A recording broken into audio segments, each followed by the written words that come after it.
कुछ भी ना।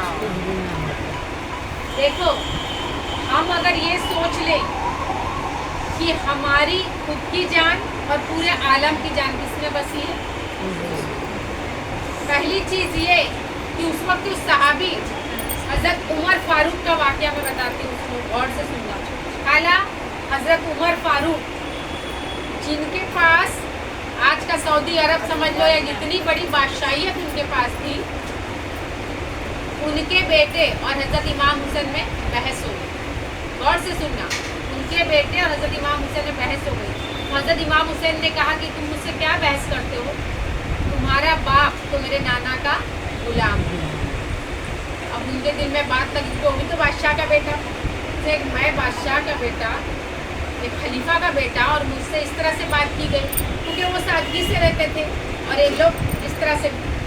तो अपने बाप के पास आए, हज़रत उमर फारूक के पास, बोले देखिए मुझसे आज ऐसी बात कही गई जिससे मेरे दिल में बहुत तकलीफ महसूस हुई। बोले ऐसा क्या हुआ, ऐसा क्या हुआ? तो बोले मुझे हज़रत इमाम हुसैन ने कहा कि तू मुझसे क्या बहस करता है, तू तो मेरे नाना के गुलाम का बेटा है।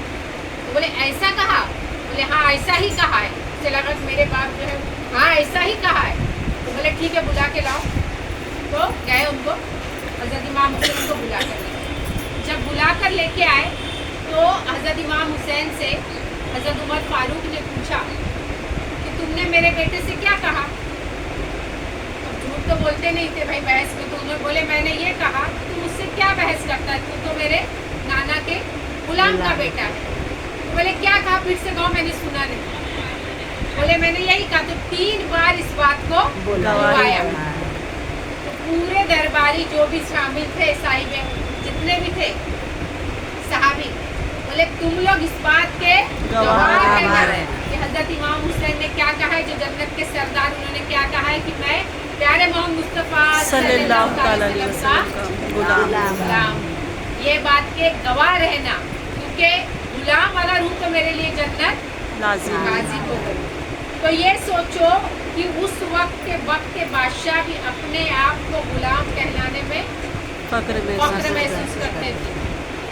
क्योंकि जब हजरत उनके खिलाफत के टाइम पे एक बार जब कहा कि तुम मेरे बाबा के तख्त से उतर जाओ, तो घुटनों के बल बैठ गए। बोले अगर आप हुक्म देते हैं तो बेशक मैं घुटनों के बल पर उतर के कहा कि आप उस पर तशरीफ बैठ करें, और उसके बाद कहा कि अगर हुक्म देंगे तो मैं फिर जाकर इस पर तशरीफ हो जाऊँगा। तो इतनी अजमत होती थी, इतने दिल में उनके लिए मोहब्बत होती थी कि ये नहीं कि हुजूर जिंदा है, मौजूद है तो हम उनकी इज्जत करें। तो एक वक्त है तो गरीब बर्रा की खिदमत के पास गए, तो उनके उम्मत के लोगों ने क्या कहा कि ये जो बर्रा है ना, ये सहाबी थे। क्योंकि हर नाम, इस नाम भी मैं इसलिए प्रोनाउंस नहीं करती क्योंकि नाम से उतने सहाबी बता देंगे तो उनके वक्त का वाक़या समझ में आएगा। उन्होंने बर्रा जो थे, काफ़ी सहाबी जो थे, जो बहुत पैसे वाले थे, हज के लिए निकले। जब हज के लिए निकले थे तो ये खिदमत के लिए साथ में गए थे हज़रत बर्रा। जब वो खिदमत के लिए गए थे तो इनका साथ में ये भी गए, तो इनका भी हज हो गया। तो जब हज करके लौटे तो सब सहाबी क्या कहने लगे, इसका तो मुफ्त में ही हज हो गया, न नीम लगी न फिटकिरी, मजे से गए, उनका हज हो गया। मजाक उड़ाने लगे। जब मजाक उड़ाने लगे तो उनके दिल में बड़ी तकलीफ हुई कि मैं साथ में गया, सबकी खिदमत किया, मेरे पास पैसा नहीं, मैं गरीब हूँ, तो ये मेरा मजाक उड़ा रहे। तो जाके हुजूर के आस्थाने पर रोने लगे। जब रोने लगे, आप यकीन मानेंगे रात भर रोते रहे, और उसके बाद आस्थाने से एक चिट्ठी बरामद हुई। वहाँ से एक चिट्ठी बरामद हुई जिसमें लिखा था कि बर्रा का हज हमने कबूल किया। जितने भी सहाबी गए थे उससे ज़्यादा अफजल तरीन हज किसका हुआ? तो अगर हुजूर ने क्या फरमाया, अगर मुझे ढूंढना है गरीबों, मिस्कीनों, तकलीफ में है, उनमें मुझे ढूंढना।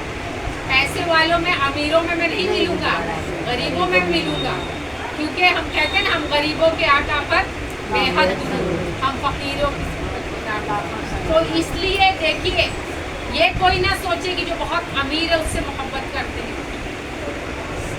जिनके पास पैसा है उनको लोग 500 साल जन्नत के दरवाजे पर अपना हिसाब देते रहेंगे, लेकिन जो हम गरीब हैं, बिना देखिए कहते हैं जो भंगी होगा ना, भंगी हाँ, दूसरों हाँ। का गलीज साफ करने और बिना हिसाब किताब वो दाखिल, और कुछ बिना हिसाब किताब दाखिल। जो लोग, जिनको लोग हिकारत से देखते हैं, उनका मर्तबा वहाँ पर अफजल है। तो ये जो सारी चीज़ें हम हुजूर की वाक़या सुनते हैं, लेकिन क्या उस पर हम अमल करते हैं? अमल है हमारा। मिलाद मना रहे हैं, अल्हम्दुलिल्लाह, अल्लाह का बहुत बड़ा एहसान है कि हम मिलाद मना रहे हैं। लेकिन मिलाद मनाना या बड़े बड़े जुलूस निकालना मकसद नहीं। मकसद क्या है कि हुजूर ने जिन चीज़ों से हमें मना किया और जिन चीज़ों को करने के लिए कहा, उस पर अमल करें, तो ये सही मिलाद होगा। मिलाद का मतलब क्या है? मिलकर हुजूर की बातें करना, उनको याद करना। उनको याद करने का मतलब क्या है कि उनके जो अमाल थे, जो उनकी ज़िंदगी थी, जो उनकी सीरत थी, उसको हम अपनाएं और उस पर हम चलें। सबसे बेहतरीन तरीका ये है कि देखिए, हमारे बच्चे उनको अगर हम हुजूर की सीरत सिखाएं, रोज़ एक चीज़ मामूल बना लें, कोशिश करें हम सब कि रात को सोने के वक्त कम से कम हुजूर का एक वाक़या या उनकी ज़िंदगी का एक वाक़या, हज़रत इमाम हसन, हज़रत इमाम हुसैन का एक वाक़या। देखिए, हज़रत इमाम हुसैन के वक्त का वाक़या है। हज़रत इमाम हसन को जहर दिया गया था, सबको पता है। उनको जहर दिया गया था, 3 बार जहर दिया गया था। अब उनकी आदत क्या थी कि बहुत जल्दी जल्दी वो तलाक दे देते थे, निकाह करते थे छोटी सी बात पर। तो हज़रत अली ने फरमाया कि जल्दी कोई इनसे निकाह मत करने, बहुत जल्दी जल्दी तलाक देते। तो अब किसने उनको जहर दिया कोई नहीं जानता, क्योंकि उन्होंने बताया नहीं। अब क्या हुआ था, पहली बार जब उनको जहर दिया गया तो उनको इतनी तकलीफ हुई, बोलते ना वो जिंदा नहीं है। हुजूर के आस्थाने पर गए और वहाँ पे रोने लगे, नाना जान देखिए मुझे जहर दे, मुझे तकलीफ है। हुजूर के कब्र मुबारक से हाथ निकला, उनके सीने पर से हाथ गिरा गया, जहर का असर। दूसरी बार भी उनको जहर दिया गया, दूसरी बार भी इसी तरह से वाक़या हुआ, आस्थाने पर गए और लेकिन तीसरी बार उनको इस तरह से जहर दिया गया था कि उनका जो कलेजा था, टुकड़े टुकड़े कांच बिल्कुल पीस के पिलाई गई थी या गोदी, तो उनके कलेजा बिल्कुल टुकड़े टुकड़े हो गया था, उल्टियाँ खून की सारी हो गई। जब आस्थाने पे पहुँचे, हुजूर ने फरमाया कि ज़िंदगी अल्लाह ने जितनी दी है उतनी ही है, तो अब मैं कुछ नहीं कर सकता, अब तुम्हारा हमारे पास आने का वक्त आ गया। तब जब फिर भी ऐसी हालत में जब हज़रत इमाम हुसैन ने पूछा, देखो हम जफट से किसी पर जो भी आइब लगाते, हज़रत इमाम हुसैन ने पूछा कि तुम्हें किसने जहर दिया, तो बोले मुझे शक तो है, लेकिन अगर वो ना हो तो मैं उसके ऊपर नाम दे के फिर मैं दुश्मनी नहीं करना चाहता। तो बोले नहीं फिर भी बता दो। बोले मैंने अगर उसको नाम बता भी दिया, अगर वो ना हो तो उसका गुनाह मैं सर पर भी नहीं ले सकता। सोचो कि हम जो अंदाजे से किसी के ऊपर भी कोई भी गुनाह या कोई भी तोहमत लगा देते हैं, जिनको 3-3 बार जहर दिया गया, लेकिन उन्होंने कि दुश्मनी भी ना हो और बेकार का झूठी तोहमत, क्योंकि आँख से हमने देखा है, हमें पता नहीं, और मैंने अगर ये कह दिया और कल को वो ना निकला तो मेरी क़यामत के दिन में उसका खून अपने सर पर नहीं ले सकते। तो ये है घराना। सोचिए कि अपना खून भी इस तरह हज़रत अली को भी जिसने वार किया, बोले जितना मुझ पर वार किया है उतना ही कर। तो ये घराना है और हम उनके उम्मती, और हम किस तरह से बदला लेने के लिए रहते हैं, हम किस तरह से लोगों का माल हड़पने के लिए रहते हैं, हम किस तरह से कीना बुग़्ज़ ये सब दिल में रखते हैं। तो हम क्या सच में हुजूर के उम्मती कहलाने के लायक कि सब उसी तरह हम या तुम या सब? तो हमें इस चीज़ की इस्लाह करने की ज़रूरत है कि हम ये चीज़ से ऊपर आएँ, क्योंकि मुसलमानों में ये है, देखिए अल्लाह ने क्या फरमाया, हुकूक अल्लाह हुकूकुल इबाद, वो अलग चीज़ है। अल्लाह जब तक तुम अगर किसी का दिल दुखाए रहोगे या किसी के साथ गलत किए होंगे, वो माफ़ नहीं करोगे तो अल्लाह भी नहीं माफ़ करेगा। अगर तुम नहीं माफ़ करोगे तो अल्लाह नहीं माफ़ करेगा, तो दोज़ख में जाएगा।